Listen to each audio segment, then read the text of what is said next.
My name is Philip Hippolyte, and I'm from the Humanitarian OpenStreetMap team, aka HOT. I'm Valerie Grant, and I'm the founder of Jamaica Flying Labs. My name is Rashawn Clark. I'm the acting CEO for Spatial Innovision.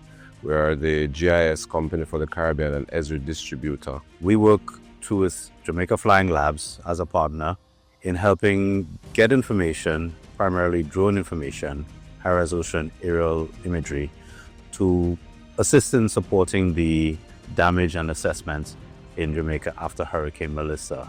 Drone imagery offers a high resolution than satellite imagery. It doesn't give any cloud cover, and it gives a better perspective of what's going on the ground. It can be deployed very quickly and really assess in real quick assessment of areas that have flooding, roof damage, whether people have already put in tops or whatnot. It assesses all of these different areas and gives the first responders a good time to assess all the damages. We in the communities know where the damage is, and we try to use that bottom-up approach to have persons like maybe farmers, volunteer agencies, collect the data, and in putting it in an open resource, it allows local agencies as well as international agencies and partners, research facilities, to access the information and give help where help is needed.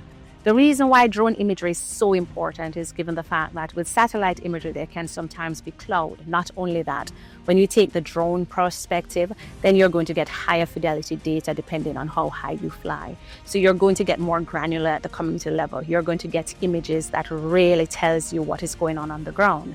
In addition, our pilots are revealing additional, let's say, qualitative information that they're actually capturing by virtue of being on the ground. We created and supported the making of many dashboards for critical information, such as where the locations of the shelters, what are the status of them, are they open, are they activated, things like vulnerable areas, high-risk areas.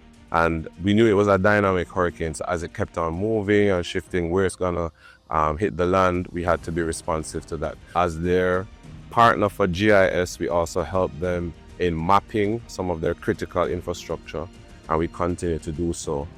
Moving forward, we are now looking to help them set up, with our partners, Jamaica Flying Labs, help them set up our overall enterprise system that can allow them to see all of their drone imagery captured in one space, and more importantly, to assess the damages in a real way, to know where was impacted, which buildings were destroyed on the western side of the island.